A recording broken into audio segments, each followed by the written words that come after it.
What up? Top of the top. What's the business?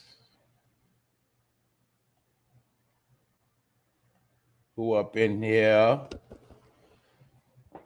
What up, family? My bad. Look, I had some things I had to do. I had to put this together.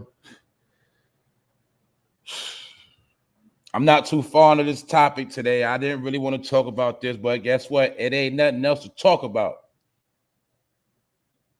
But it was some things said, and I'm just gonna give my opinion. What up, y'all? I see the whole family in here this morning. It's Friday, TGIF. Y'all know what's up. Y'all know how I do on Friday, but today I probably just be easy a little bit. Salute to everybody that's here. Good morning, Danielle Walker. Good morning, Lady Love. Good morning. What's poppin', Zingard? I seen you in here early. What up, Jay? What's up, Queen of Detroit? Go ahead on the Queen of Detroit, man. What's up? Nate the Great. What's up, y'all? What's up, Annette? What's poppin'? Who else in here, man? Miss 420, what's up? J.E., what's good? Lady Butterfly, what's up, man? Shout out to everybody in the chat, everybody catching the replay, man. Everybody here for the first time. ASAP Auto, what up, bro? Salute to everybody. Tasha Peters, everybody. Y'all know I'm going to holler at y'all. What's good, though? Now, look, episode... Where we at, man? Because I'm going so fast. I don't know if it's 272 or 273. I think it's 272. Somebody let me know because I've been going hard for a minute. I don't remember. Anyway, all right. Today I'm gonna touch on this topic, but I'm gonna be real careful because I know a lot of people love hip hop more than they love religion itself. People love hip hop more than they love their own life. So I got to be real careful in what I'm gonna say. I'm not gonna say a whole lot, but I'm gonna give my opinion. But most of these things I already been speaking on. It's already old to me, so I don't want to keep going into the same thing over and over. But we see it's been a debate of the question, or should I say the question is, good morning, Miss Deja. The question is, or Akademiks said that a lot of hip hop pioneers are dusty. Now, the first thing I'm gonna say, before I get into all that, I'm gonna give a disclaimer. I do not co-sign Akademiks. I do not co-sign llcoolj. I don't really care for neither one of them. But the first thing I'm gonna say is no. All hip-hop pioneers are not dusty. Not at all. But it is a large percentage of hip-hop pioneers that are dusty. And we're going to get into some of that today. What else? What else going on out here, man? Ain't really nothing, man. I'm going to talk about we're going to talk about that brother from the Celtics that got, Nia Long husband. Y'all see recently he been put on blast for alleged cheating. And that really was the excuse to get rid of him. We're going to talk about a little bit of that. We're going to talk about a few other things. I'm going to be real. I ain't too motivated today. I don't really like these topics, but we're going to make something out of nothing. But it's some real things to talk about too. So now I see my people here. We good. Shout out to the replay gang. Let's get into it. Let's go because it's Friday. And most of these haters, they ain't got shit to do. That's why they going to watch me this morning. Holla.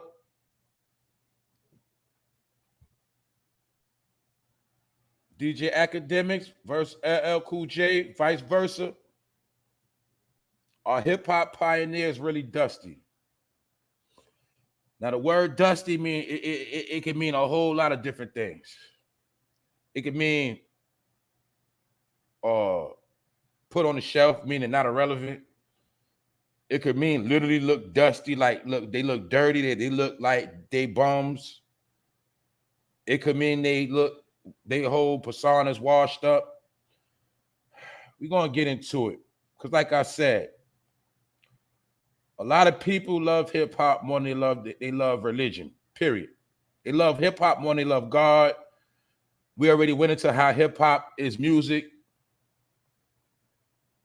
but in some people's eyes, it is a culture. I understand hip hop is a culture that represents the black community.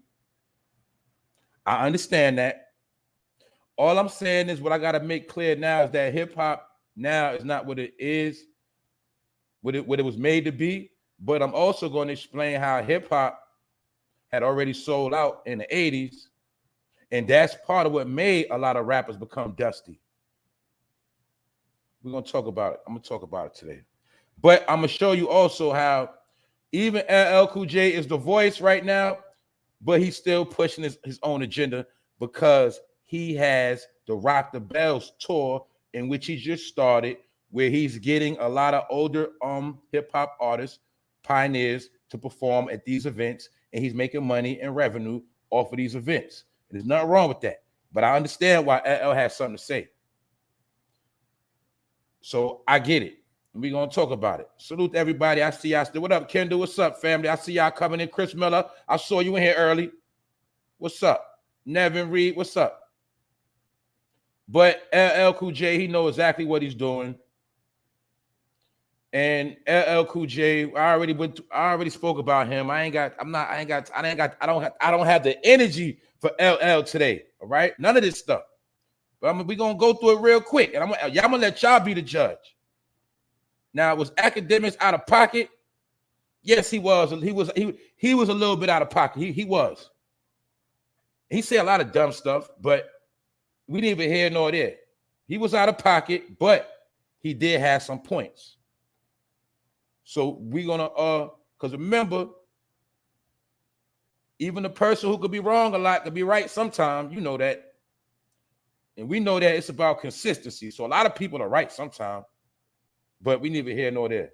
Let's take a look at this. llcoolj responds after DJ Akademiks called some hip-hop pioneers dusty. And LL says, don't ever confuse being rich with making a contribution to our culture. That ain't the question, bro. The question is dusty. Now, let's also remember the first thing, the main thing. Well, a lot of people always in their emotions. A lot of people always in their feelings. But what's the main thing that apply? If it don't apply, let it fly. What I say, a hit dog always gonna holler. So if you're not dusty, you shouldn't be paying this no mind, period. But see, LL is not dusty. Let's make that clear. LL is not dusty at all. He's straight. But it's certain moves he made to make himself straight. And LL knows for a fact that a lot of rappers are dusty and a lot of rappers got jerked. LL also used to hate on a lot of rappers in his day. One specifically, Cannabis. I'm gonna speak on him today because a lot of people forgot about Cannabis and how llcoolj got Cannabis blackballed. When Cannabis came out the same exact time as Noriega, Big Pun, and they was on every mixtape, tearing up all the mixtapes, and Cannabis was going neck to neck with Pun at the time, for those who know their hip-hop history. And everybody know that in that second round knockout, Cannabis destroyed llcoolj. So what llcoolj did after that? He conspired to blackball Cannabis' career. So all of my younger people, hip-hop heads, make sure you Google Cannabis and watch the video. I watched it this morning. It got 4-point-something million views. But I had to watch it again. He got Mike Tyson on the hook, and he went at LL and destroyed him. And Cannabis was the first rapper to speak about LL wearing high heels, really being suspect, doing cocaine, all of that. The same exact information the transgender brought out years later. So we're going to talk about the whole talk. But let's not speak about LL, how he blackballed Cannabis when Cannabis was an up-and-coming young hot rapper at the time, coming out of Queens, and LL was hating on him. And LL started a fake beef with Cannabis and tried to diss him on his own track. LL had the song 4321, had Cannabis feature on it, then Slick dissed him on the track. LL been doing funny stuff like that, and he was hating on a lot of rappers. So I don't care about nothing LL got to say, period. And he's just saying something because now he's getting paid. He got the Rock the Bells tour. That's the only reason why he's saying something. And he know for a fact it's a lot of rappers that's dusty. He know that. But anyway, just showing you how they play the game. We're going to keep, it's just something to talk about. Ain't nothing light. Ain't nothing major, should I say. This is what Akademiks said. Them old rappers, man. Have you seen any of these old rappers who be like, yo, they're the foundation of hip hop, really living good? Basically, say, have you seen any of these pioneers in a rap game living good? Them niggas be looking really dusty. I kid you not. That's what he said. That's what AKADEMIKS said. He said my words. And none of y'all trying to come for me because I don't F with none of y'all. I don't F with y'all niggas either. So I'm just telling y'all the truth. Basically said, I don't rock with y'all. I don't care how y'all feel. I'm just speaking the truth. That's his truth. That's his opinion. We're going to get into it. We're going to get into it. Every time there be like an old niggas talking about hip hop, you be like, yo, bro, you sure you invented this? Because everybody else is looking better than you. He's been a little disrespectful, but you gotta remember the key thing. If he ain't talking to you, you shouldn't be answering back. You shouldn't be mad. If you a rapper and you responding back to AKADEMIKS, then he might have struck a nerve. That's how it worked.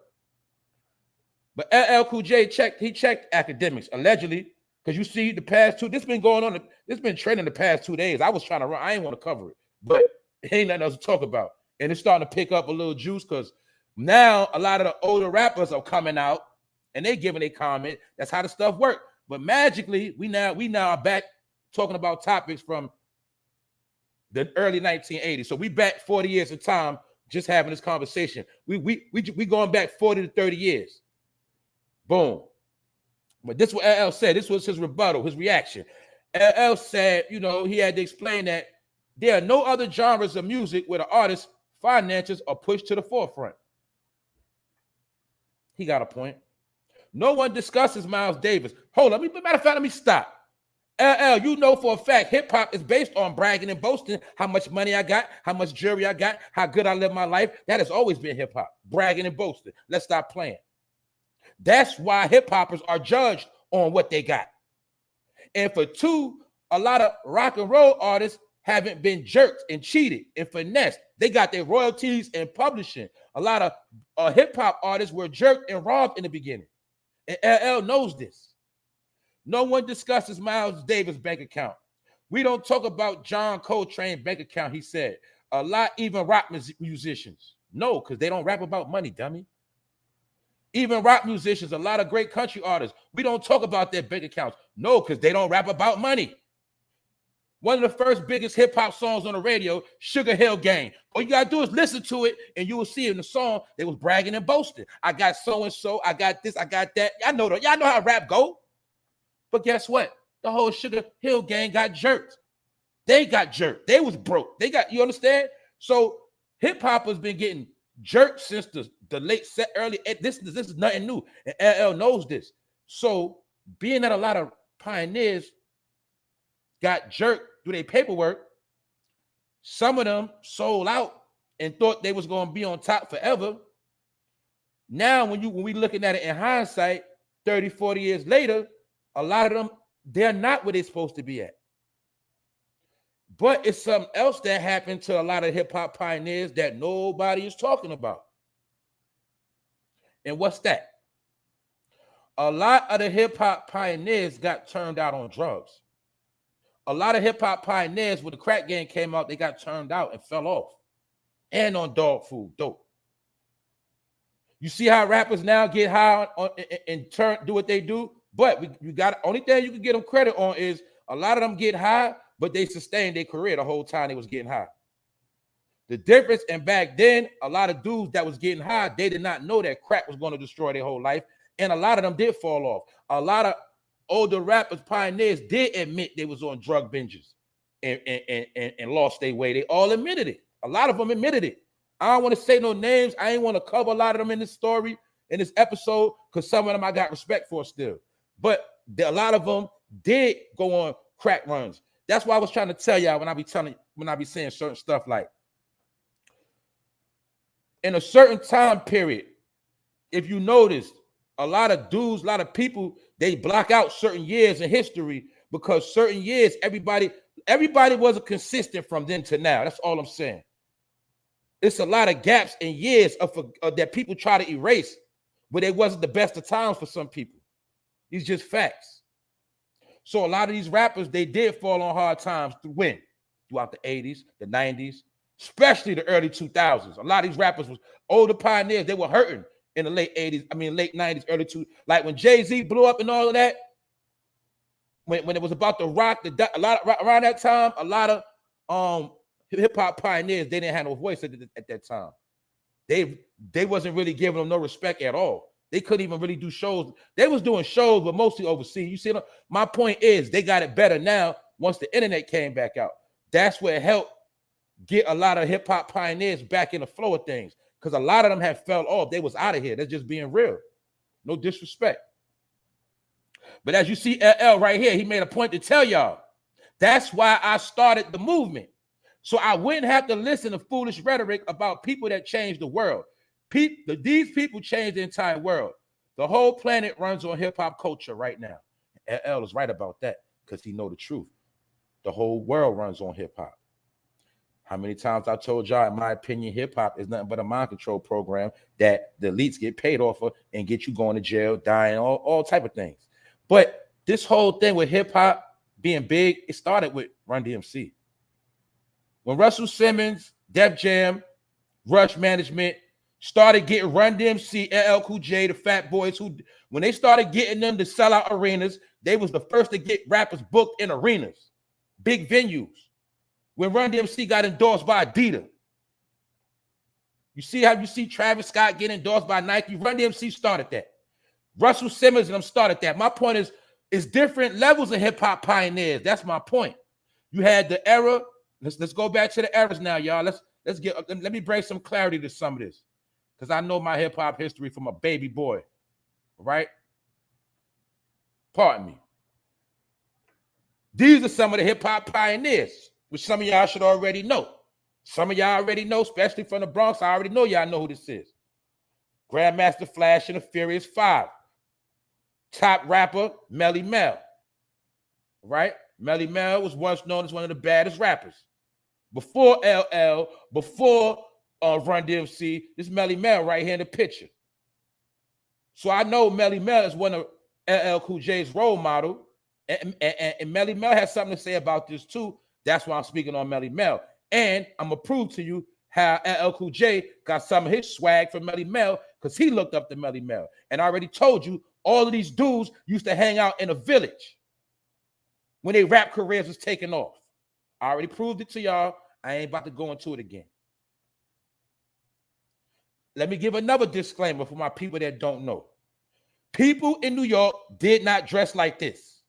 Maybe a few, but at this time, I got older brothers, older uncles. They was not dressing like this. They was wearing Adidas suits, Gazelles, sheepskin bombers, leather bombers, Lee jeans with the crease, Levi's, shell top Adidas, suede Pumas, and Puma windbreakers, stuff like that. You did? And a whole lot of other stuff. Sweaters with the leather on the front. People who know their history, suede fronts, sweaters with the suede, fly gear, rope chains, big dookie gold chains, all of that. Big links. That's how my people was dressing back. They wasn't dressing like this. Not the New York was not dressing like that. But I don't know why nobody act like they don't want to tell the whole history. All right? And I already proved to y'all, Sergio Tashini, that's right, bro. When they was wearing Fila suits that was costing $300, $400. I'm talking about 84, 85, 86. That's when things started picking up. I was a little boy watching the whole thing unfold. These dudes was doing their own thing. But these are some of the pioneers. Melly Mel did have bars. Melly Mel could spit.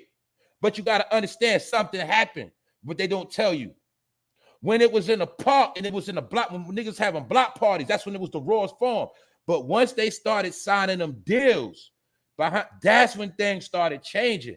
And Melly Mel and Grandmaster Flash and the Furious 5 was one of the first to sign them deals. And when they started signing them deals, they started trying to be rock stars. They started hanging with the punk rockers. They started hanging in the village. They started hanging in Studio 54. They was doing a lot of drugs. They was doing a lot of weird stuff. That was these guys. And the dudes that was around their time. Also, you got to remember, I didn't feel like putting Africa Bambaataa up here in his game. They was all running together. So It was a group of these dudes that was on the same type of time. Then it was another set of dudes that wasn't feeling none of that. I already did the special on called Hip Hop Been Playing Us. I broke all this down when I first came out. And I showed y'all how all this whole hip hop shit been a joke. We got played, all of us. So a lot of old rappers are disgruntled because back then, when they was having their way, Melly Mel was Jay-Z at the time. Let's be real. Melly Mel was the top of the cream of the crop of rappers when it was in his prime. I'm not going to take nothing away from him. Flash was one of the wickedest DJs, the one you see right here with that suspect outfit on. You know, right now, I already broke down when I showed y'all the village group, and they had on the same clothes.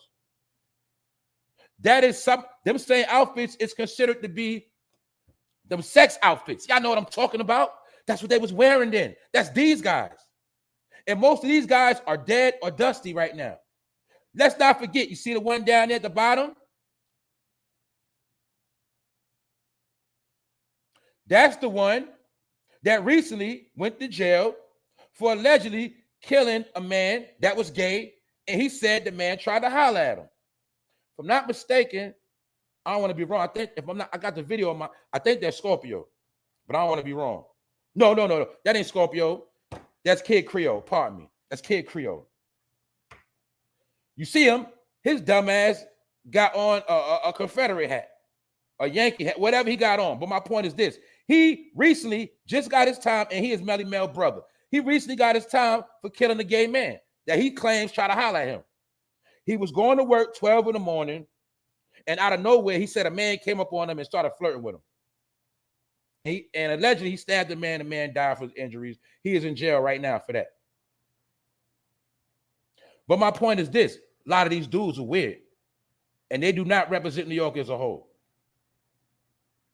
So when they talk about the young of today, yes, they are hypocrites. Yes, they are hypocrites.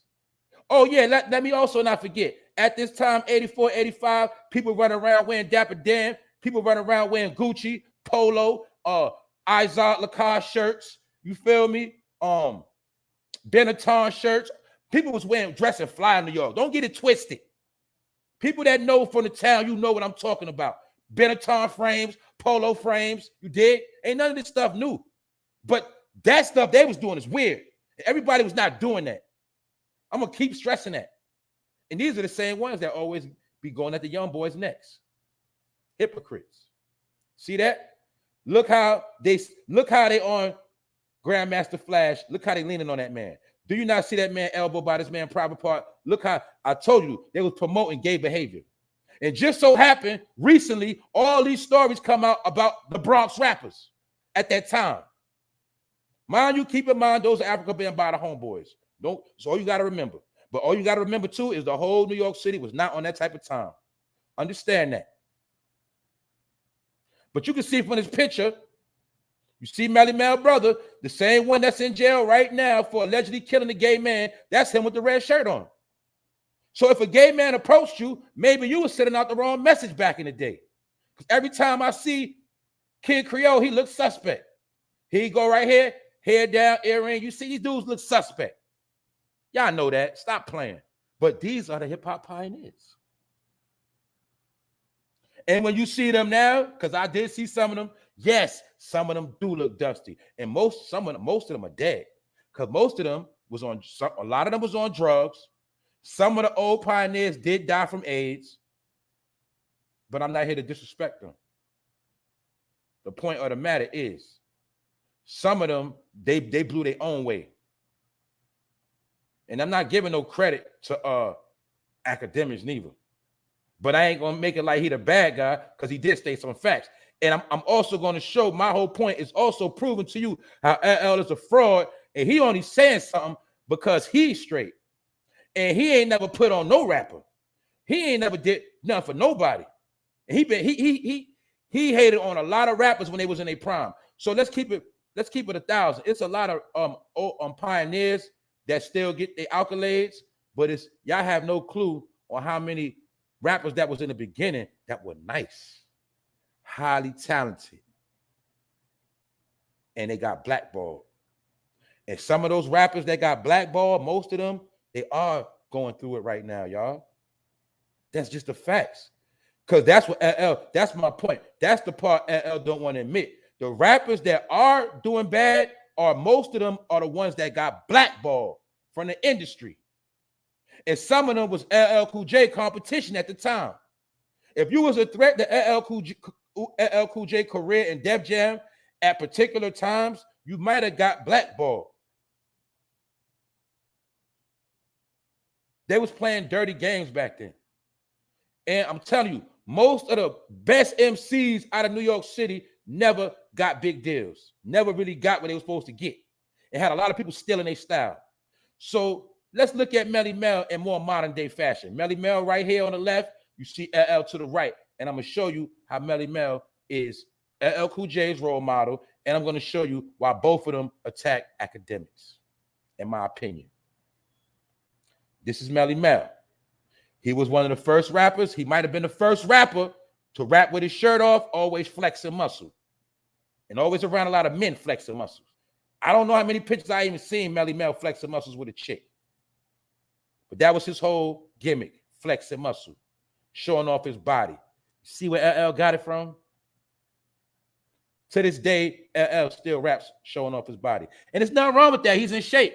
But like Cannabis said in this record, that's your gimmick. And not only do most of your fans with high heels, Cannabis explained in Second Round Knockout the rap that LL was suspect and fruity. And that's what part of what got Cannabis blackballed. Who is Cannabis? For those who don't know, this is Cannabis. This is the one that could have destroyed LL Cool J career.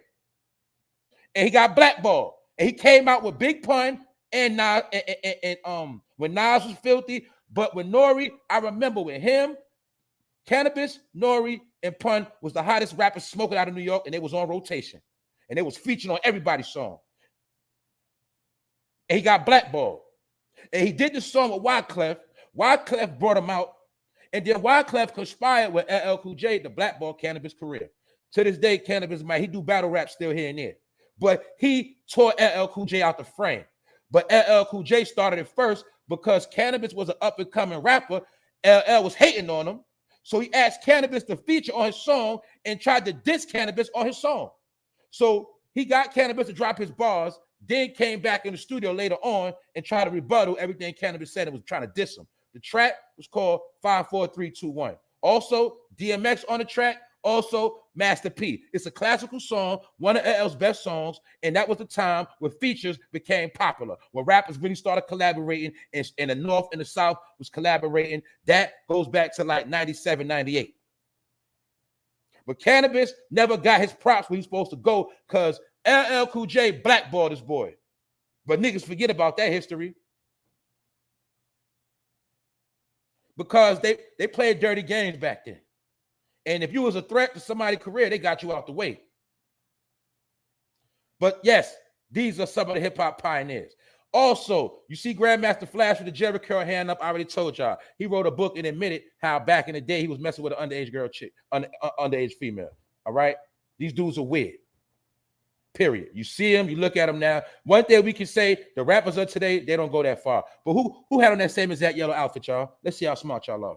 Who recently had on that same yellow outfit, just in a different color? I could have sworn it was Lil Nas X. Lil Nas X had on that same outfit. I think it was pink. It was pink, purple. Lil Nas X just recently had on that outfit at one of these award shows. That yellow outfit he got on right there, the same outfit. Who y'all playing with? So they was playing them games back then. Also, you got to remember back then it was on all type of drugs. It was a lot of pill popping, pill dropping, line sniffing. All that was going on back then. Mescaline tabs, date rape, drugs. That's what they did back then. But that's the part of hip hop nobody want to talk about. What up, Wax? What up, Rondell? What's up? But these are just facts. See, people know I'm not trying to diss nobody. It's just that I'm trying to show y'all. They always love to pick. These people today love to pick and choose certain points of history because in their mind, they be thinking everybody don't remember. I remember all this stuff. Y'all dudes were weird. You know when the game changed, I told you. When Run DMC, LL Cool J, Eric B. and Rakim, Big Daddy Kane, Cool G, you feel me? Big Daddy Kane is not Dusty. Y'all seen Biz Mark before he died? He was not Dusty. People like DJ D Nice be DJing at the White House. He ain't dusty. You see what I'm saying? Eric B is not dusty. They still got bread. They still do gigs. They still chilling. They good. They got their publishing. They good. Chuck D, Public Enemy, he not dusty. You feel me? Even Flavor Flav ain't dusty. Flavor Flav got money. Flavor Flav got investments. So no, not all hip-hop rappers are dusty. It's the particular ones that fell off before hip-hop became commercial. That's these guys. And a lot of others from that genre and that era. When it came time to crossing over and getting on, most of them was on crack and they missed the opportunity. Most of them had internal beefs and their groups had fell out. That's what was going on while everybody else was going on tour, getting money coming. That's what was going on. They missed the boat. So why you don't talk about that, Melly Mel? When you coming at academics, you got to remember, bro. You was out there. You admitted you was out there. It's people from the group, right? I can't even say which. Some of them that we looking at, they resting in peace. I'm not going to disrespect them, but it's known that some of them was on heavy drugs and things of that nature. And hey, life happens to all of us. But the thing is, you can't be mad because if you wasn't dusty, you wouldn't be responding. People only going to respond when they're offended. Like when I did the video yesterday, a nigga try to respond because he mad. So when you strike nerves, people gonna say something. They gonna rebuttal. Who cares? If it don't apply, nigga, I don't care. But only if you dusty, you're gonna respond because you feel a certain way. But it's not that they dusty. Some of them are, but guess what? Some of them did get jerked. Some of them got done dirty by their own people. That's why that's the part LL now talking about. How these record labels was robbing them. You feel me? And remember, LL would have been a washed up rapper, but he got up under Quincy Jones' wing. And that's what helped his career go to the next level. Quincy Jones. I already spoke about all of that. But hold on. I want us to take a look at something else. Hold up. LL says he think they deserve to be honored and respected. That's a fact, bro. But being honored and respected has nothing to do with how these pioneers are financially. Did you break off some of them bags to them, LL? Did you help out some of the older rappers that need help? I ain't just talking about getting them to perform. Did you help them? But like he said, the whole entire world, he said the whole planet runs on hip-hop culture right now. Let's pause. Or does that mean the whole planet is getting paid off hip-hop? The whole planet or all corporations, see, every commercial, everything you could think of, it's all about hip-hop. It's people out there that started this. My point is this. Yes, we know everybody getting paid, LL. But what the fuck does that have to do with the pioneers? Are they getting paid? Or are you speaking up for the companies, the corporations? Because you talking two ways too. We already know that rap is all over the world commercially. And yes, we do know the rappers in the hood started that. But the thing is, being that it's commercial now, how are the rappers that started it, how are they benefiting from it? Are you helping them benefit from it? I heard people like Nori say a lot of times that a lot of the elder rappers need they need like insurance programs, dental programs, you know, certain benefits, a union where certain hip hoppers put money to the side so the elders could be straight. Did you contribute to that, LL? Did you promote that? I'm pretty sure you didn't. You see what I'm saying? And the only reason why LL is popping out because he's trying to promote his Rock the Bell movement, his Rock the Bell tour, in which he's going to feature a lot of these older rappers. And that's cool. But I remember when these rappers used to, do you understand the number one reason why they always dissing MC Hammer when MC Hammer came out? Because MC Hammer was the first to get them big deals. MC Hammer was getting them commercial deals. And everybody was dissing LL. Was dissing MC Hammer. llcoolj dissed MC Hammer. Run DMC dissed MC Hammer. And a lot of other East Coast rappers dissed MC Hammer when he was doing them KFC Sprite commercials, getting that real money. That they hated on that man. Then next thing you know, all of them started trying to get commercial money. You see how niggas do? Niggas do the same thing. I already broke it down to you. When 50 Cent was hating on Ja Rule for singing, next thing you know, 50 started singing. Told you, man. Dudes always going to hate on what they love. Dudes always going to hate on what they can't do and what they want to do. Because they'll hate on a person and then turn around what? Do the same exact thing. Same old shit. So with this talk about hip hop, there's some points in it. A lot of rappers are dusty. It's by design because a lot of them got jerked, they got cheated, they got blackballed, and that's what messed them up. And on top of that, situations in life have messed a lot of them up. But a lot of these pioneers, a lot of them was foul anyway. And when they started signing these record deals, as you see, these are the pictures they had to take. And when they was taking these pictures, they was catering to certain audiences. But you got to know how hip-hop started. Hip-hop in the beginning was right next to punk rock. That's why you see dressed like punk rock. I already broke down to you how rappers now are dressing like punk rock. And I already showed y'all how hip-hop used to book shows at punk rock clubs and things like that because nobody wanted nothing to do with hip-hop. They said it was a fad. They said it's just some poor blacks from the hood doing nonsense. Nobody respected it. But to be honest with you, the gay community, the punk rock community embraced hip-hop from the beginning because it was an outcast thing. And a lot of white people did accept hip-hop and did help push hip-hop in the beginning.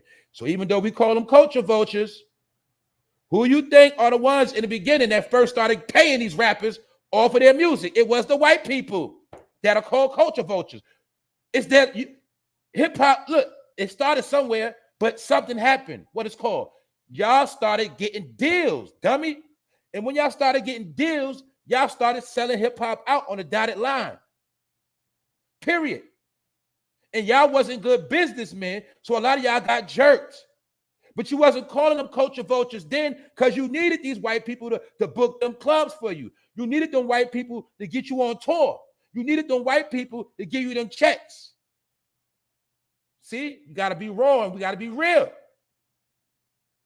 Another thing we got to remember about hip-hop and how white people had their hands in hip-hop the whole time. You know what we got to remember?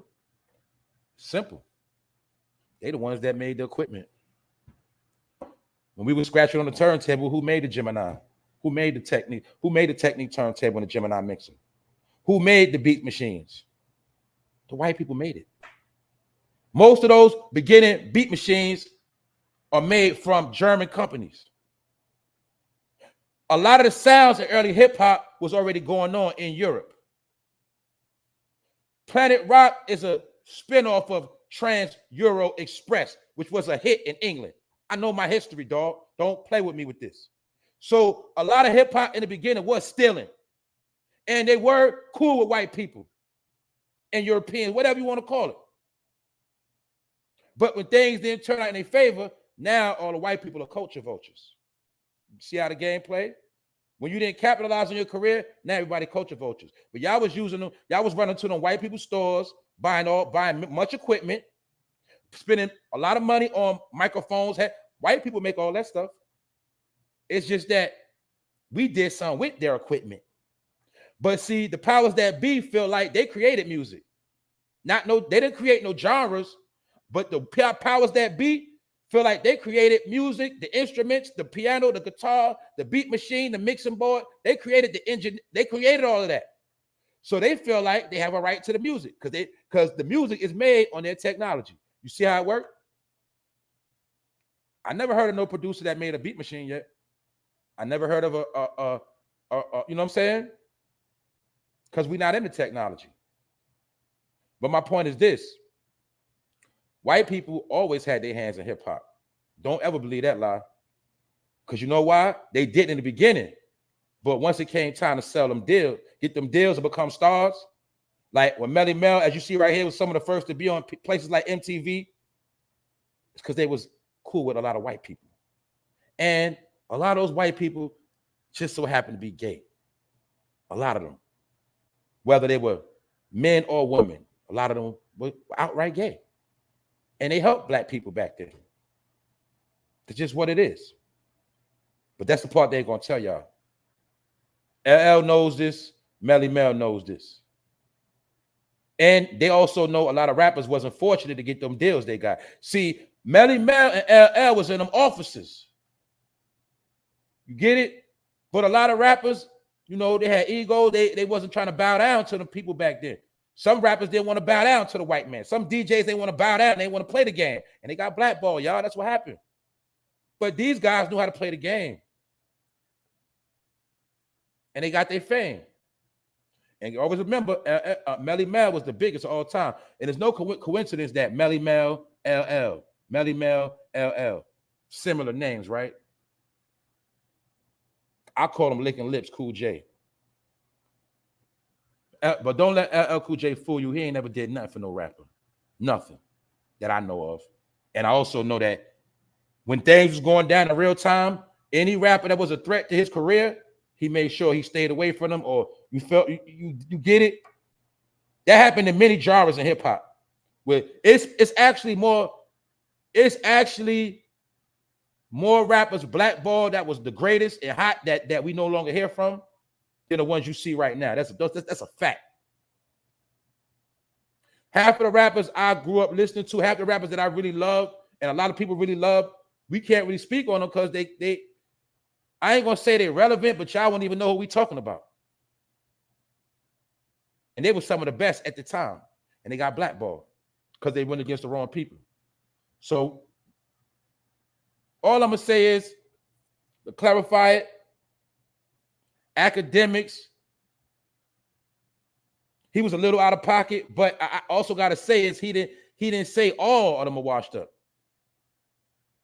For one. And he basically was saying, because let's not forget this part too. Hip hop rappers at the time, rappers back in the day was like God. They were like superheroes. They was the first ones we seen in luxury cars, jumping out of limos. 10 gold chains on. That was we learned, we seen that from rappers. See, a lot of us that's from New York, we grew up seeing this firsthand. We grew up seeing it play out right in our face. Many people in our family was affiliated with these things.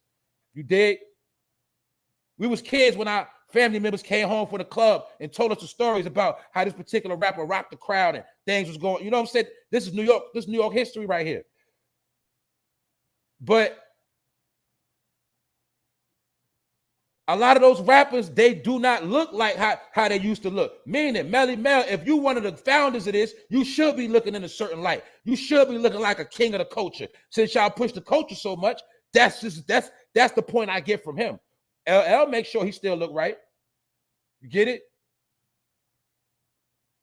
Like I said, Big Daddy Kane, he gonna still make sure he looking right. So Akademiks was not talking to all of them. And also, if he wasn't talking to you, you should not have responded. It's a method to it. And this is somebody else speaking out. When I heard the thing with Akademiks, it hurt me to my core. The Rock and Roll Hall of Fame inductee admits, this Melly Mel talking. Last thing that most of us have is our respect. And he was trying to use his platform to have people not respect us or not to look at us with value. Like we never brought nothing to this industry when this whole industry was built on our backs. That's not what he said. He said a lot of y'all look dusty. He didn't say y'all are dusty. He said y'all look dusty, meaning you don't look like the part you're supposed to be playing.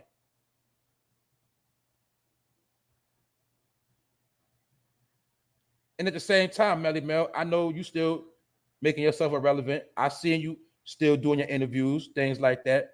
On you know, he out here still. It was young kids who came out the South Bronx when there was nothing to do. Those are facts. We created hip hop, facts. But this is the key thing we got fucked up at. Now that Fortune 500 companies are all caught up in it, no nigga, they ain't caught up in it. Y'all sold out. Y'all started to deal with them niggas. Y'all started doing business with these Fortune. See, there wasn't Fortune 500 companies back then. But these people y'all were dealing with evolved into Fortune 500 companies. Let's keep it 1,000. See, y'all not gonna play these tricks on me. Once y'all started signing deals and getting on MTV and tours, that's when y'all sold out. That's when the powers that be had a say-so in it. That's when they started using control and picking and choosing what rappers they wanted to be hot. That's the part, Melly Mel, you missing out again, boy. You sold them out. Because Melly Mel, at this time right here, you was dealing with these corporations. Let's stop playing. When you signed that deal on that dotted line, I don't remember what record label he was on. That's before my time. But I do know once you sign that record deal, you are dealing with the corporations. So stop being a hypocrite, Melly Mel. Yeah, y'all signed the deal. And now the Fortune 500 companies are all caught up in it. They try to come off like they're the geniuses when all it is money right now. Of course. But the thing is, y'all didn't think when y'all sold out back then, y'all didn't think hip-hop was going to be this big. Which proves my point that it was a time when a lot of y'all broke up, beefing with each other. A lot of y'all broke up because y'all thought y'all was going to be independent stars. A lot of y'all started getting high and turned out on crack. Because I will say nobody at the time knew what crack was going to do. A lot of people fell a victim to crack and was missing for like 10 to 20 years. So now y'all not where y'all supposed to be at. Because the same people y'all sold out to took the business part to another level. That's why it's commercial now. That's why these rappers get the biggest money. That's why rap is on TV. But it started from back then. It's nothing new. Russell Simmons is one of the first people to show these investors and corporations that they can eat off hip-hop music as well if they start opening up their venues and start working out these deals. That credit goes to people like Russell Simmons.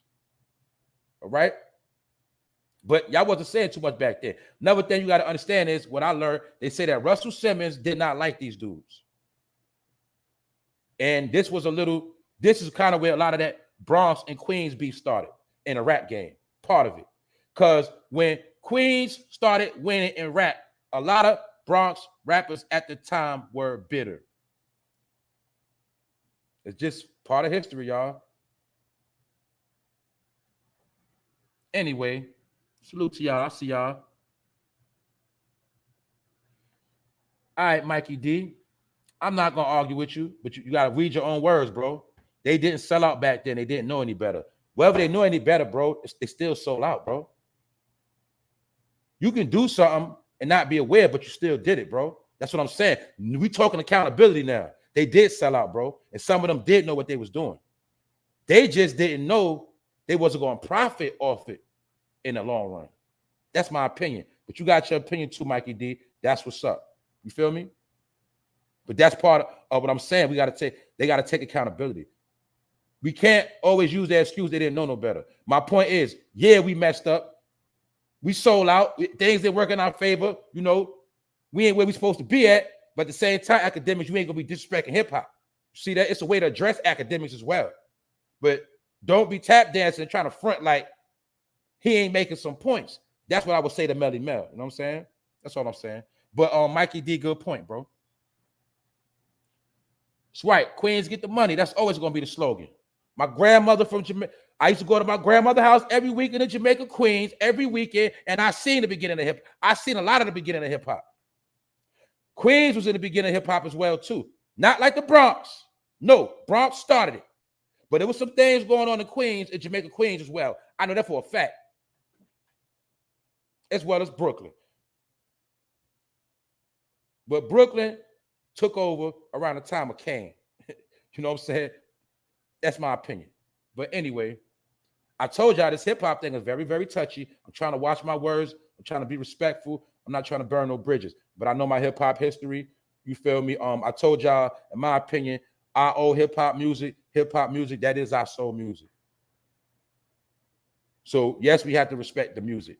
But at the same time, we don't got to play these games when we know that hip-hop is just music. And the so-called culture of hip-hop has never done nothing for our people as a whole. It's just music. And it's the same music, these same Fortune 500 companies turn into a weapon against our future generations This is why they're still trying to be rappers. But back then, the only difference was everybody knew they couldn't be a rapper. That's the difference. Back then, when you was a rapper, you had to have real talent. And if you knew you wasn't a rapper, your ass knew to go get a job. You knew to hustle, but you knew I ain't no rapper. I let them do that. That was the only difference back then. Everybody didn't want to be a rapper. And also you got to remember, rappers was looked at as a joke because they wasn't paid. Dudes on the street were getting more money than rappers at this time. Facts. When these dudes were getting high, they had to go to the drug dealers to spend their money. The drug dealers always been in position. Don't get that twisted. Salute. I'm the cat from Queens. Oh, okay, Mikey D. That's right. All right, I know you. Pardon me, Mikey D. Pardon me. All right, pardon me. I seen you before speaking your piece. All right, pardon me. Like I said, I'm trying to be respectful, bro. You know what I'm saying? But I know about you. You know what I'm saying? I heard how you was tearing a lot of dudes up on the scene. And I also heard how you got blackballed too, how they try to do you dirty. So I'm trying to be respectful. But I'll chop it up with you another time, bro. Hit me on the gram. You know what I'm saying? At For No Fame. Pardon me. I knew I see that name look familiar. But this Mikey D right here, he ate up a lot of rappers. And they was hating on him too. It's a fact. But salute to Mikey D, aka Mikey Destruction. So like I said, right, a lot of things people didn't know. They didn't know. You know what I'm saying? That's a fact. But we got to bring it up the modern times, and we got to just acknowledge for what it is. That some of the pioneers do got to get back in order, because guess what? The order can still be restored. It's not over with. It's not washed up. They got to get it back in order. So maybe by Akademiks saying that and saying what he said, it's going to spark something. So even what he said might be negative, but guess what? It's working because it's bringing people together. It's opening conversation. It's going to make certain rappers from a certain time get back on their grind. You know, maybe start writing some books, putting some documentaries together, putting some films together, start showing and teaching what hip hop is about from front to back, but not leaving out the bad parts neither, and get more clarity. That's my whole point. Salute. Who else up in here? All right.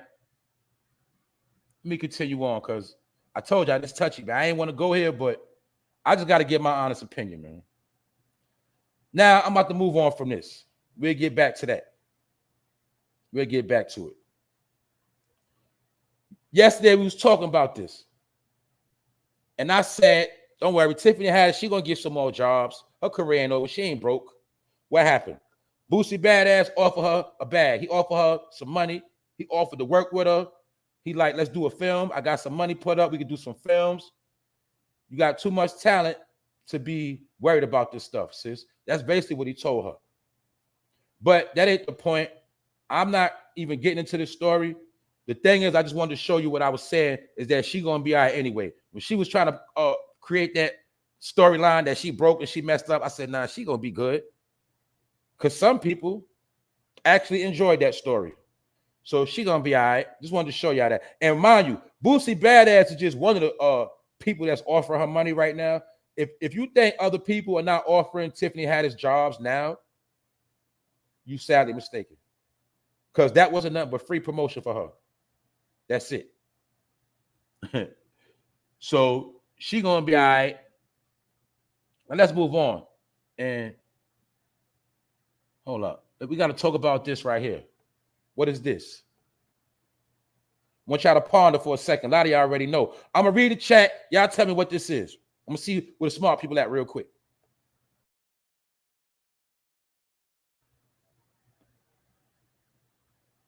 Now, when I show y'all the next picture, y'all definitely gonna know what it is. Hold up, I'm giving y'all a second. I'm trying to see how fast y'all typing. What is this in this picture right here? Haha, that's right, Miss Deja. There you go. On point. Look like a FEMA camp to me, don't it? Check it out. They got the beds ready. But now, within this story, look at the headliner. New York Mayor Eric Adams set to open up tent city for asylum seekers. They use words like tent city. They use all these different words, but in my opinion, that looked like a FEMA camp to me, aka a concentration camp. And they claiming, now mind you, this is being established in New York right now as we speak. And they claiming it's a mass, should I say, a massive amount of migrants coming into New York City right now. That is so many, they got to put them, they got to make a special place for them. But hold up. I could have sworn they put them in 14 hotels.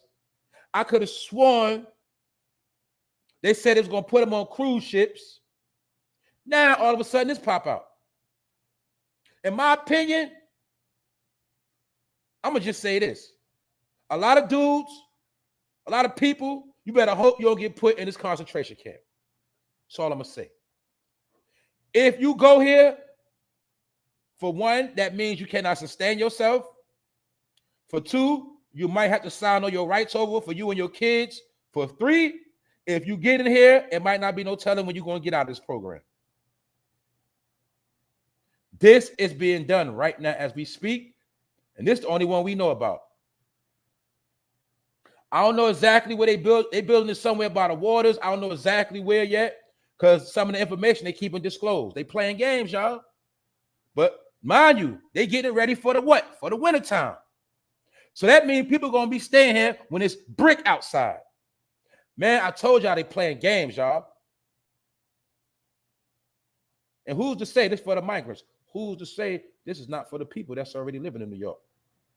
That might get evicted, might fall on hard times. I'm telling y'all, man, it's going down. It's election season. And y'all know before election time come, these politicians got to always make it like they doing their job. They always got to do little things to make themselves. I'm telling y'all, I told y'all they wasn't playing, bro. This is just one particular one. That's all I'm saying. It's just one particular unit. But see, people that know about FEMA camps and know about certain concentration camps, that's why you're going to see it ain't certain logos out there. You're going to see, you ain't really going to know who in power out here. It's a compound. It's certain things going to be going on. You dig? This is, like I said, supposed to be the replica of what's going down. This is what's going down. This is what they establish. Like I said, they play games, y'all. They're the type that have 5 of these already built, but won't show you. Because why? When it's time to put you there, they don't want you to know where it's at or where you're going. You dig? It's crazy. You can have to go to the shelter system, and they can say through the shelter system, okay, there's no more room. We got to put you in here now. I'm telling y'all, man. And once they say you good to go here and you sign over, that says you're not able to sustain yourself or your family. And now you know what happens to your kids. They might get taken from you. 9 times out of 10, they will get taken from you. It depends. But they playing dirty games, y'all. That's all I'm saying. I just had to give y'all proof that they calling them tent cities. And they claiming it's for the migrants. That's what they say. But they already told us the migrants are in hotels right now. Facts. They already feed them, taking care of them, got them living lavish. They said they're going to put them on cruise ships. Y'all see the games they playing. Like I said, today is one of them episodes. It is what it is. Shout out to everybody in the building. Shout out to everybody that's here. I got nothing but love for my people. Understand that. But sometimes we gotta go there, man. We got no more time to play, y'all. What you want me to say? But something good did happen yesterday somewhere. And it was weird. This couple got blessed. But they gave their blessings away. Now check this out, family. I know y'all gonna trip off this. These people went to McDonald's and ordered their food, and they gave them the bag, and they just rushed away with the bag. And when they looked in the bag, it was all this money. Come to find out, they got the deposit money. Somebody at McDonald's was lacking, probably was hot, just tired, who knows? They put the deposit money in the McDonald's order. And these people gave the money back. But you know the saying, how the Lord works in mysterious ways. Y'all know the sayings, but sometimes your blessings can come in many different. See, I would have taken it as a blessing. I'm gonna be real. I'd have got that blessing. I'd have been up out of there. Why? I ain't steal it. I ain't robbed nobody. I ain't asked for this. It was given to me. It was a blessing, and I don't know where it's at. I threw the bag away. I'm gonna make something up, and that money getting put up. I don't care if I gotta sit down in jail for a while. That bag right there getting put up. But they gave the money back. And it says instead of being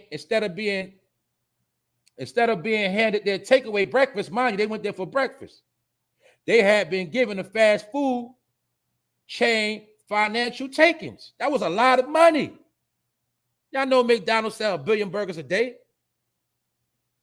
And basically, it was the cash that was supposed to get dropped off at the bank. And that could have been from a couple of days. But as you see, the woman, you know, she said upon releasing the error, she said basically, she revealed that the first thing they did was get in the truck and take it back. There is no other way to have it.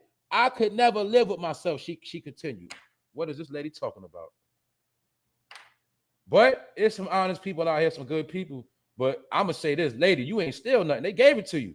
That person who gave it to you was supposed to be the one held accountable, not me. Hey, look, and y'all know the game.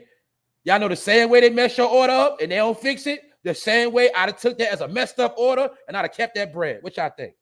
It makes sense, don't it? I wouldn't have gave back nothing. I'm sorry. But another thing you got to understand, it just shows you how your blessings can come many different ways. Many different ways. That's a blessing right there. I'm taking that. I ain't giving back my blessing. You tripping. It is what it is. That's how God works sometimes. They gave that money back though, y'all. So when you go to these restaurants and these fast food, be on point because they might slip up. Who knows?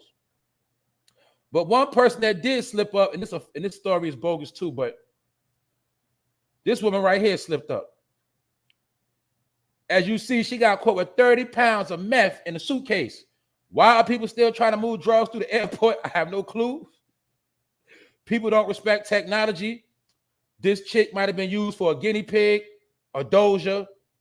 Somebody probably offered a couple of dollars, said, don't worry about it. It could be no. All you got to do is go there, get the bag. You straight. Don't worry about it. My head, take this money. You good. It's going to be right there. Just get the bag. Well, when she went to get the bag, she got jacked up.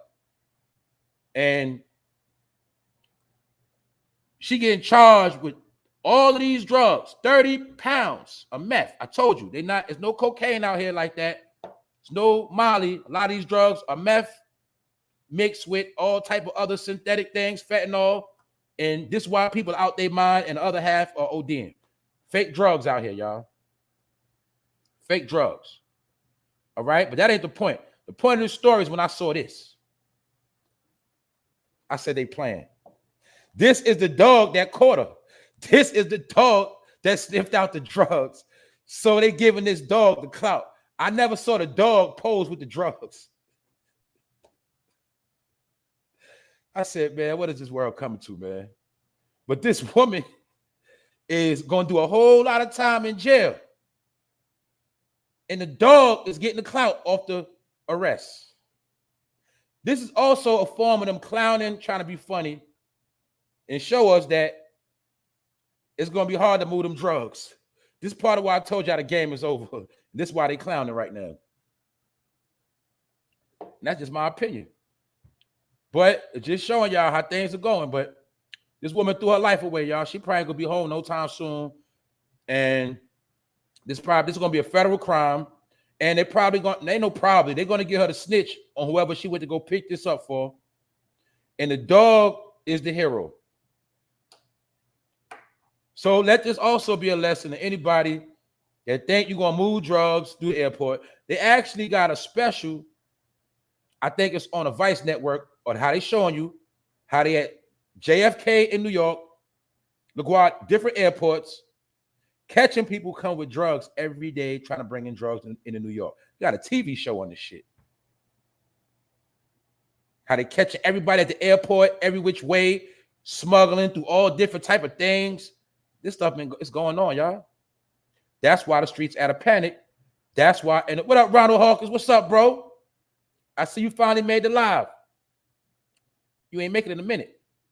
Oh yeah, she gonna tell the world. She gonna tell. You better know she gonna tell. She gonna tell it. She gonna spill the beans. But you gotta remember this. You know how I looked at this too, y'all. You gotta remember this too. We at desperate times right now. A lot of people doing bad. So a lot of people gonna risk their life to try to get a couple thousand real quick. Y'all know that. It's like she probably got kids. Dude offer you money. Dude might have been working on her brain for about a week straight. Whining, you know what I'm saying? Trying to finesse it, getting her right, getting in her head, giving her bread, you know what I'm saying? Gas her up. It ain't gonna be nothing. She thinking it's just gonna be nothing. Boom. And she probably was on hard times, because being that people are on hard times right now, a lot of people are gonna make decisions to try to get out these situations, but some of these decisions are gonna cost them. So this ain't funny, but this part is funny how they had the dog trying to get the credit. Like they're trying to big the dog up. And we already know that if you do something to a police dog, your ass going to jail, because they are officers. And they basically trying to say she's so stupid she got caught by a dog. A dog caught her. You feel me? But we neither here nor there, y'all. Let's keep it pushing. Salute to the chat. It's a lot of real niggas in here today. Shout out to the queens as well. All right, now that we on that same topic, I just had to show y'all this, that as you see, they destroying the crops as well. They caught this. Now, mind you, this will feed the streets. 6,800 marijuana plants seized and destroyed. Now, this was in Oregon. A lot of those West Coast states been generating America's weed supply for years, and drug supply. Also, let me go back to her. The drug she got came from Cali. Cali was where all the meth is at. Those who know I've been covering these stories, a lot of people been getting caught trying to go to California to get the meth and bring it back to the East Coast, and they getting caught in Arizona, all the Midwest. They getting caught. They've been getting caught for months, trying to catch Greyhounds to Cali, driving. That's where the meth at. The meth is being sold on the East Coast as Molly, and it's being grinded up and mixed with cocaine. So being that the streets been drying up, people are starving. That's why you see this wild stuff going on. And this is why they burning crops in Cali and doing certain things, locking people up. But I just want to show y'all, there's a lot of weed. That's almost 7,000 plants. And another reason why I want to bring it up, because they knew it was harvest season. Remember, we spoke about harvest season. It's harvest season. This is the time of the year where you reap what you sow. This is the time of the year where what you put in is what you're going to get out. And the police knew that it was time for them crops to come out the ground, and they made sure they ran down on them so they couldn't reap the harvest. They couldn't reap the benefits of the harvest. That's why I told y'all it's indictment season. Law enforcement, including Oregon State Police and the Integrity Marijuana Enforcement Team of Jackson County, served an illegal marijuana manufacturing search warrant on Thursday, September 15th, in the 6,000 block of Granite Hill Road in Josephine County. So all of this applies to indictment season, because remember, that's what they do too. They wait for you to get your money up. They wait for you to do a whole lot, and they wait for this time, right before election time, to come get you and take everything from you. Mind you, on the West Coast, weed is legal, so they might take these plants and just keep them for themselves and sell them somewhere else. This is part of the dirty games they play. Now let's move on to another man being crucified right now. The coach of the Boston Celtics, Adoko, I forget his name. I can't pronounce it. Emi, his first name Emi. He was married to Neil. They've been engaged. Him and Neil Long been engaged for years, like since 2010 or something like that. but I don't know if they married. I don't think they married officially. But I did used to see Nia Long at the games when I was watching the finals. Because mind you, the Celtics just made it to the finals. Mind you, we already know Boston is racist. And it's mighty funny. The year Bill Russell died, Bill Russell was the first black coach of the Celtics. And it's funny, when he died, the next black coach, or should I say another black coach, happens to take a downfall. Now, this man is suspended for a year because they saying that he was messing with a staff member, having consensual sex. Basically, they saying he was cheating on Nia Long. And according to Media Takeout, they spoke to a friend of Nia Long. And they said what happened is the coach was going back and forth with a player. And the player got mad and went and snitched on him. Who that player is, we don't know.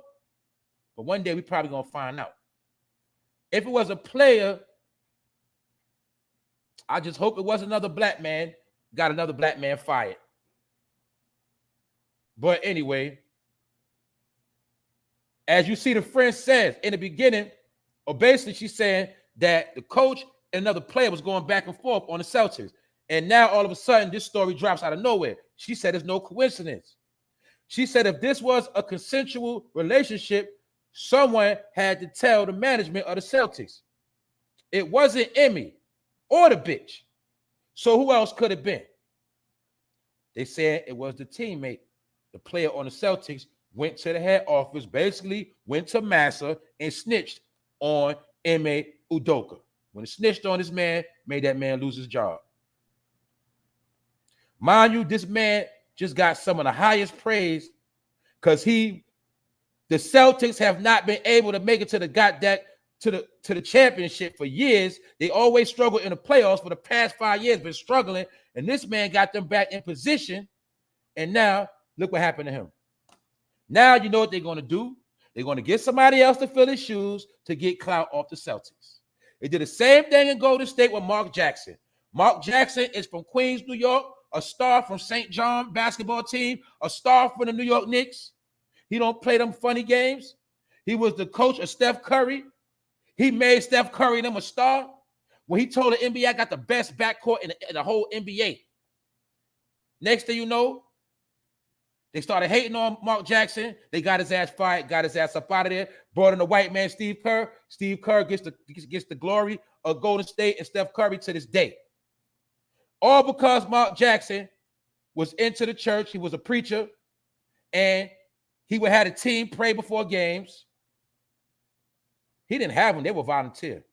He would preach at his churches, and he spoke out against a certain lifestyle that y'all should already know. And when Mark Jackson did that, they got rid of him. Now Mark Jackson be on ESPN, and he's a commentator. And for some reason, they always make him be a commentator to Golden State games to rub it in his face. That, yeah, boy, this is the team you built. But now, as soon as they fired Mark Jackson, they went to the championship. And they have won 4 rings, but that's the same team that Mark Jackson put together. Or should I say Steph Curry, Klay Thompson, Draymond Green? That's Mark Jackson. But he gets no credit. Now they're going to do the same exact thing with Ime Udoka right here. He got that team popping. Now they're going to get him out the way. They also ruined this man's image and ruined Nia Long image. Because mind you, he the black coach, he looking right, meaning he on top of his game. He got the team winning. He got his girl in the crowd. His girl is a movie star, and they doing their thing. But that's Boston. See, LA, they could have got away. New York, but Boston, I told you, they racist. Bill Russell told you how they broke in his home and left doo-doo on his bed. Messed his whole house up. They racist in Boston. Y'all gonna understand that. And Boston is in the north. But it is what it is. But you also got to remember, some of y'all know that this week, owner of the Suns, y'all saw it trending, right? He was speaking racism in the offices and flirting, being nasty with women. Flashing women's penis, saying nigga, a owner of the Suns. He just got fired. They was just going to suspend him a year if they finally got rid of him. But it's funny. Once they got rid of the white man, they had to get rid of a black man to make it even. The NBA is full of crap too. They ain't nothing. I'm telling you, man. This stuff weird they be doing. But being that they had to condemn a white man that was in power to throw that story off, now we're going to put the attention on the black coach of the Celtics, Ime Udoka. Let's put it on him now. But all he did, yes, he cheated, but he had consensual sex. But y'all not putting the spotlight on a white man that was in power, that was being disrespectful to women and black men and being very, very ignorant as an owner, using his power to treat people like nothing. They don't want to talk about him. Now they took it off that white man and they put it on this black man. That's how, now you see how they play the scapegoat games? It's always set up for the melanated person to be the scapegoat, the one that has to bear all the burdens of everybody else fuckery. That's the game they play though. We know this. Salute, I see y'all. Mike Wilson, Alpha Me, I see you sliding here. Latasha Jordan, what's up, Mike? Yo, look, we here. All my people's in here. Shayna, what's up? It's Friday, but it's just another day. All right, y'all. Well, what we got next? Oh yeah, we got ain't that much, but we gotta check out this fraud real quick too. Hold up. Before I leave the story, mind you, right here, Nia Long's friend, she said she does not excuse her friend's spiritual husband for cheating. She added, he really messed up. Nia Long is devastated and embarrassed, and his career is in shambles. No one won in this, meaning whatever player went and snitched to the boss, he helped ruin these people's life. Meaning you have black people in power looking good, doing their thing, and somebody went and snitched. Now they are the laughing joke in America today. All of the sports casters are talking about this. This is breaking news. It gave everybody in the sports world content for the day. So Nia Long is being, dragged and being embarrassed because she the one that got cheated on. So as a woman, you can imagine how she feel. And also shows you's a dumbass nigga because you're going to cheat on Nia Long probably with a basic ass chick. You're going to mess with a chick and the staff you work for when you wasn't smart enough to just mess with another chick somewhere far away, you jackass. You's a dumb nigga. He's a fool for that. Let me say that. Because out of all the women, you could have got another woman somewhere else, dummy. Like when you rich, go to a exotic island and cheat and get you some other chicks. Why are you going to cheat with a chick on the staff and then bring Nia Long to the game and she got to look your girl in the face? Nigga, that's foul. That meaning that's not loyal. That's clown shit. But that's what he did to himself. And I got to keep it what it is. He embarrassed Nia Long. Nia Long probably said, I knew he was a lame anyway. But anyway, back to this lame right here. Now, remember, I gave Kanye West credit for fighting for his kids because I'm always going to give credit where it's due. And when it is what it is, I'm going to speak my piece. I just want to try to see this clip real quick to show you the behavior of a Gemini that's bipolar and to show you the behavior of a fool. He's smart. A lot of time Kanye is smart, but he balances out his dumbness, or should I say he balances out his smartness with dumbness. So there you have it. But my point is this. Kanye West issues an apology to Kim Kardashian and talks about co-parenting. See that? All that ranting? All of that going hard just to apologize. People weird, but guess what? This play out in real life. People put their family issues on the internet, knowing one day y'all gonna have to squash it anyway. Sometimes y'all might not never get to squash it, but it's niggas like him that start all this drama. But my point is he went through all of that to apologize. Because a lot of time they just be stirring up mess. But I just wanted to show y'all that this world is based on hypocrites. And another thing I want to say, I want to clarify too to y'all about this word rant. That's another word they started playing with. You know what the word rant mean? When a person is ranting, that means they ain't saying shit. They just running their fucking mouth, yelling, screaming. But a lot of time you'll see when people be speaking a lot of truth, they'll say they ranting. That's another word game they play. So yes, I rant and I say a lot of bullshit sometimes, but a lot of time when I be saying truth, everything ain't classified as a rant. But you always just peep the pattern. When somebody start exposing or speaking some truth, they're gonna say they ranting. That's how you downplay what somebody's saying. Oh, he just ranting. He ain't talking about nothing. So I'm just showing you a lot of key words they play, and that's another word they started playing with. The past couple years, they play with that word rant. To make you think that the person ain't talking. He talking about bullshit. He ain't saying nothing. So remember when Kanye West was speaking a lot of truth? Oh, he just ranting. You see what I'm saying? That's the game they play. But some people do be ranting. Don't get it twisted. But you got to know a real rant from a fake rant. You got to know when there's some truth and they're just trying to call it a rant. And you got to know when a person's really ranting. You feel me? Like a dumb nigga said, I be running my mouth. Of course, dummy. That's why I hit the live button. When I'm going to hit the live button and shut up. I'm supposed to hit the live button and be quiet. But that's why I told you the same dumb nigga. When you hit the live button, nigga, don't nobody listen. And you know I'm talking to, nigga. Because half the niggas that was in my building are some of my greatest haters right now. You know how my people now be the first in the building? Some of these niggas, they was the same way. Well, my channel was super trash. They were the first ones here. Now they hate. OG Rambo, salute. Appreciate that, family. Thanks for the donation. I run my mouth because that's what I'm supposed to do. It's called entertainment. But the people that know, they know I be doing more than just ranting. Anyway, man, enough of these losers. All right. Top of the top. Friday, we did it again. It's over. It's over. I don't got to beat a dead horse. I made my point. Y'all give y'all opinion. Leave a comment. Say how you feel. You don't have to agree. If you want to come up my neck, you come up my neck respectfully. You know what I'm saying? You come with your opinion. You don't try to put your opinion on me or change what I said. You just tell me your opinion. That's it. And I'm going to respect it. That's all I'm going to say.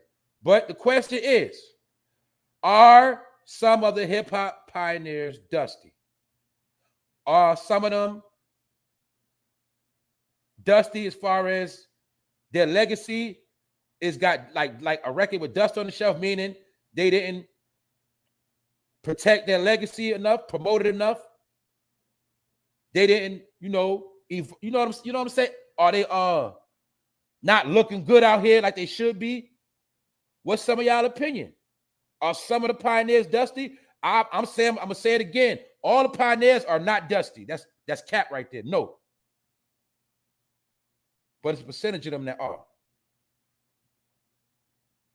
And I went into the different reasons. A lot of them got blackballed. Most of them got blackballed. Some of them didn't handle their business. Some of them thought they was the shit and thought they was never going to fall off. Some of them fell a victim to drugs.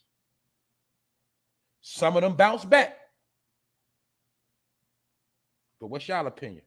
I'm done. Salute to the chat. I ain't really want to speak on this stuff, like I said, but I had to give my opinion, man. Because with this thing called hip-hop culture, I'm going to be, man, it's just different. I understand what hip-hop culture is, but I understand once the powers that be the vultures got their hands on it, hip-hop culture means something else now. You got hip-hop music, you got hip-hop culture. It's so many different things within that. You know what I'm saying? But don't get it twisted. Back then, let's not also forget the movie Beat Street. Melly Mel, Grandmaster Flash, Furious 5, they was in the movie Beat Street. So they've been with Hollywood. They've been with Hollywood. Don't let these dudes fool you. They've been dealing with these corporations, meaning they know what's going on in Hollywood. They know what, you know what I'm saying? Their careers just didn't turn out how they wanted it to be. I'm just being real about some of this stuff. Some of this stuff they brought on themselves, y'all. That's it. Maybe they feel like Akademiks wasn't the one to say it. But he's not lying about some of this stuff. And some of that stuff with llcoolj is guilt, because llcoolj, you know for a fact, you did not help a lot of these older pioneers. You didn't do nothing for them. Y'all didn't bless them. You see what I'm saying? That's the truth. But people like llcoolj, you use hip-hop to get where you at. Let's be clear. Oh, another thing with llcoolj, he did a hater move. Y'all know that song llcoolj, one of his biggest songs, Doing It and Doing It Well, with that girl from Queens. I forgot her name. He didn't want her in the video. He didn't want her to get no credit. I think her name was LaShawn. Her name was LaShawn. They say she was nice at that time. She got blackballed. And you to this day, that song llcoolj, Doing It Well, is a hit. It's still played, and that girl don't get no shout, no clout off that record. And he ain't want her in the video. That nigga's a hater. That's why I don't want to hear nothing llcoolj got to say. I tolerate anybody else. Him, he need to shut up. Because that man was with Quincy Jones. Quincy Jones helped him get to the next level. When he got that show called In the House and them Hollywood roles, yeah, he was with Quincy Jones. You know about Quincy Jones. I ain't got to say nothing. We're going to leave that right there. Salute the Wax Dog. And I'm about to take these dusty dudes off the screen. So I'm tired of looking at them myself. I know that some of y'all heroes, but they didn't keep themselves off the par. That's it. When you great, when you accomplish great things, you got to keep yourself up to standard. Those are facts. That go for all of us. That go for every last one of us. If you was held at a certain standard, you got to keep that standard upheld. That's just what it is. On every level. It's not just how they dress, music-wise, business-wise. And when you don't maintain what you're supposed to maintain, y'all already know people gonna have something to say. That's just how the world is, y'all. It ain't right, but that's just how it is. And everybody got an opinion, so take it with a grain of salt. Salute to the chat. I'm gonna holler at my people that I'm gone. See, I speak to that girl from LL Doing It. I speak to her on the gram. That's what's up, Nevin Reed. See, these people are still around. Like the brother Mikey D that just came in, he was around. You know what I'm saying? It's I'm telling y'all, almost everybody hood had the nicest rapper from their hood. And some of these dudes that was nice, they got blackballed or they got used or people stole their material. I'm telling y'all what I know for a fact. Half of the nicest rappers from New York, they didn't get their clout. So therefore, some of these hip-hop pioneers and some of these rappers that's doing bad, some of them getting their karma because they did other rappers dirty. That helped them out. And some of the rappers, they promised to put on when they was in their prime, they didn't put them on. So I'm going to keep it real on all levels. I be forgetting certain stuff, but I got to remember. Like, it probably was rappers running up to Melly Mel back then. Yo, Melly Mel, put me on, man. Get out of my face, boy. That they was doing people like that back then. And some of the people they shitted on became some of their competition, but some of the people they shitted on ended up being their karma because they was doing people dirty when they was in position. And a lot of rappers back then had super egos. Don't get that twisted. They had big egos. You couldn't even talk to them. Like, they wouldn't even give you an autograph, some of them. You know how now rappers will show you love, take a selfie with you. Back then, a lot of them was big, real cocky. I'm not going to forget that. Melly Mel was one of the cockiest rappers in the game. Stop playing, man. That's why I say you can't trick me. I know history. I ain't dead yet. And I ain't forget. I've been up under hip-hop since a baby, just like a lot of people from New York, since a baby. One of my oldest brothers was a DJ. For Christmas, my family put their money together, got him full DJ equipment. They used to be in a room, mixing on records, rapping. When I was a little boy, sneaking in the room while they in there DJing, smoking weed, and drinking 40s in Jamaica, Queens. These are facts. And I got a whole lot more of stories. But I was around hip-hop from the beginning, meaning when it was in that prime, that's when I first started loving hip-hop. Because it was through people like my big brother. You feel me? And he wore Kangos and Gazelles. They ain't dressed like them dudes. All right? This one, dudes in Queens, was fresh. Brooklyn was fresh. Harlem, fresh. You feel me? This when they first started riding in BMWs, Benzes, Audi 5000s, Cadillacs. You dig? Fresh. Wasn't none of that bum shit going on. I can't speak on other places, but I know what I seen. And I know when I was a young boy at the block parties. And I know when my dad took me on my first tour, the Fresh Fest, and I seen Run DMC as a little boy. So I know hip hop. And I challenge anybody on hip hop. That I debate anybody on. Anybody want to debate with me on hip hop, we could debate. And we could bring it up to now. So I'm just saying, I ain't no average dude just talking like I don't know what I'm talking about. Another jewel, Rob Bass, It Takes Two. That was my brother Homeboy. My brother had that record before it even came out. And another rapper from back in the day was my brother Homeboy, Positive K. When my brother passed away, Positive K came to my family funeral. Those are old rappers. They did their thing at the top. Old heads know what I'm talking about. Rob Bass, Positive K. It Takes Two. And the other one, I'm not trying to hear that. Y'all know I'm talking about. My brother was their mans. So I've been around hip hop, and I ain't got to brag about none of that. So I know what I be talking about. And when I got older, I had my own experience around the game, me and my peoples. So that's a whole nother topic for another day. Salute to the chat. Because a lot of people think people don't know what they talking about. He just talking. I don't just talk. Me just talking don't benefit me. Me trying to sound fly and lie, that don't do nothing for me. But I ain't going to remix history neither. And I ain't going to act like I don't know the history. D. Malley from Cali. So the people in Cali get an understanding of what really went on. But guess what? It's happening right now. The same thing is being repeated. And around the world, the stories are getting mixed up. This is why everybody be trying to think New York is some type of joke or something. Everybody got a joke because a lot of people have been playing themselves.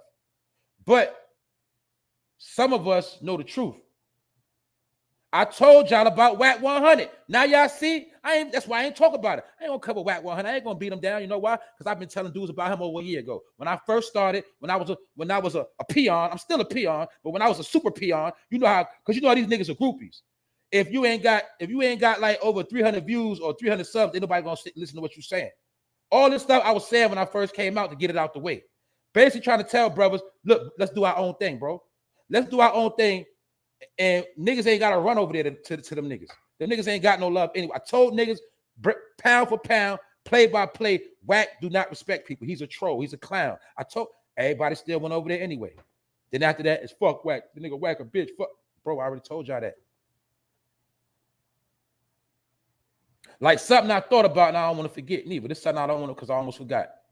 Like something I was thinking about. And y'all tell me if it makes sense. I was thinking like, yo, I know they got it already, but we need another version. Why? Like, we need like somebody could throw a YouTube award event, YouTube awards. And within the YouTube awards, it could be for the urban community. It could be for the dirty session, whatever. We know all the genres, right? Best up and coming YouTuber, best content YouTuber, best duo YouTubers, best graphic YouTubers, best video editing, all these different categories you can have. Then you got the venue, you book the venue. Then you got the vendors, all the YouTubers that got merch, they can bring their merch.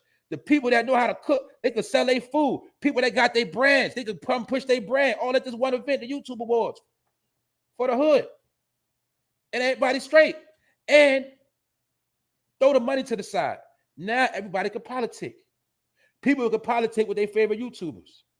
People could get advice that's up and coming. People can network. You know it's going to bring out celebrities after a while. Everybody can start politicking and networking. Setting up, now you got people you can interview. You, everybody can benefit from it. Then you move it from different city to city. Now it's something big. See?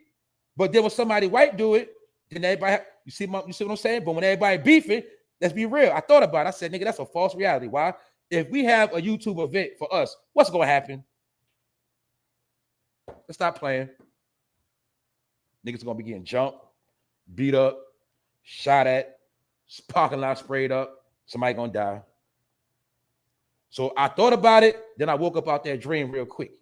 I just want to throw that past y'all that it's things like that we could do. It's so many things we could do, but we so discombobulated. That's why we can't do nothing. And it's all simple. It's all simple. You know what I'm saying? That's right.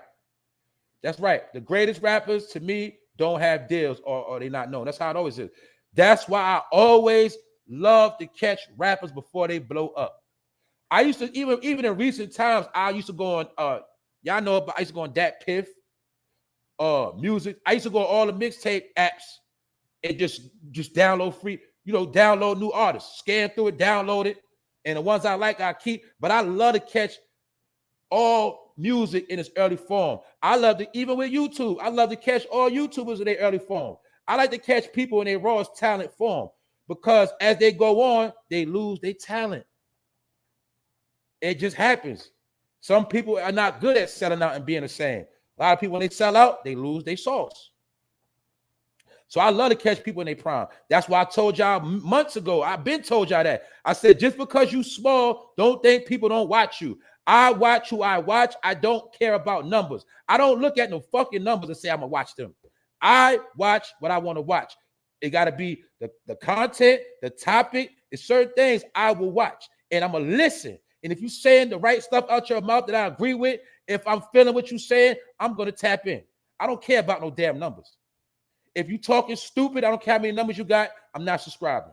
If I'm not feeling you, I'm not subscribing. So I'm just saying this to my people, don't let this stuff discourage you. You keep going. Everybody got a voice. Everybody got a talent. Everybody got a skill. The thing is either you tapped into it or you're not. Either you consistent with it or you're not. Everybody has something to bring. We all got different fingerprints and we all have different talents. And therefore, when we touch certain things, different things happen. What works for that person ain't going to work for you. But you're going to see everybody keeps trying to follow the same thing. That's why they all end up in the same place. But for my people that look for inspiration, that already got inspiration, you keep going, you keep pushing. You don't stop. And whatever you're trying to do, once you got it figured out, you're going to do it. Just keep doing it. And do your own thing. Number one thing, do your own thing. And the rest, they're going to follow anyway. Understand that. That's how this shit works. So I'm saying to my people, I see y'all. I might not be sharing y'all like that. I'm watching y'all grind. I'm watching y'all. I see y'all. And if I'm straight, y'all going to be straight. Just know that. But we at a time now, everybody got to put their own work in. Everybody got to establish themselves. It's easy for somebody to tell you this and that, but everybody got to find out who they are right now within themselves. That's the time we're in right now. If you don't know who you are, you best be trying to figure yourself out. That's all I'm going to say. Salute Wax Dog. Wax Dog get the award for the most funniest parodies and spoofs on YouTube. That's the award Wax Dog would get. And he might get the other award for most hated on YouTube. We're going to have that award too. You know what I'm saying? And I might be after Wax with the most hated. You feel me? Anyway, we here. Salute, y'all. Salute. Other than that, man, I'm officially done. It's Friday. I'm about to enjoy my day. I'm not gonna say if I'm gonna be on the weekend or not, but it's a possibility. It depends on what pop off. Other than that, y'all stay tuned. Understand, I got 1,000% love for my people. We're gonna do this again. And I'm just looking through the chat. I'm like, it's so many real people up in here right now. I'm like, damn. Because I know most of y'all, you know what I'm saying? So I'm like, damn, I got all my people in here. Today was a good episode. I didn't think it was going to be good, but it wound up being good. It wound up being decent. Y'all made it right. You know what I'm saying? L Blizz, what up? But like I said, that's my opinion on this hip-hop pie and everything. Y'all get y'all opinion. I'm not trying to disrespect, but I understand the game. LL knows the game too. He's rich and paid. He probably got 100 million plus. And he's the same one that got a lot of rappers blackballed.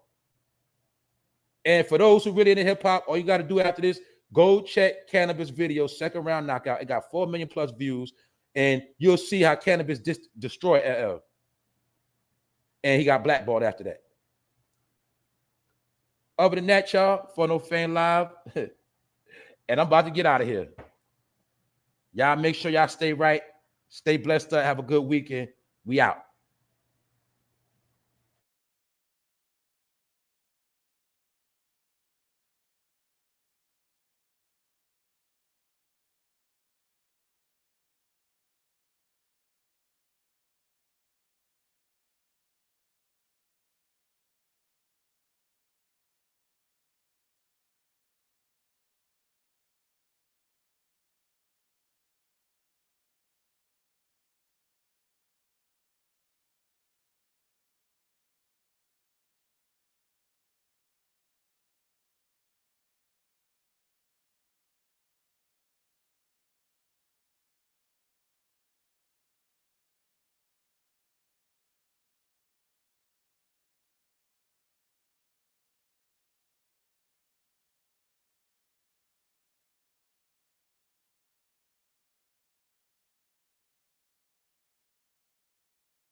Yo, y'all know sometimes I be cracking up reading these comments, man. Yo, Wax, you a fool, man. Yo, y'all funny, man.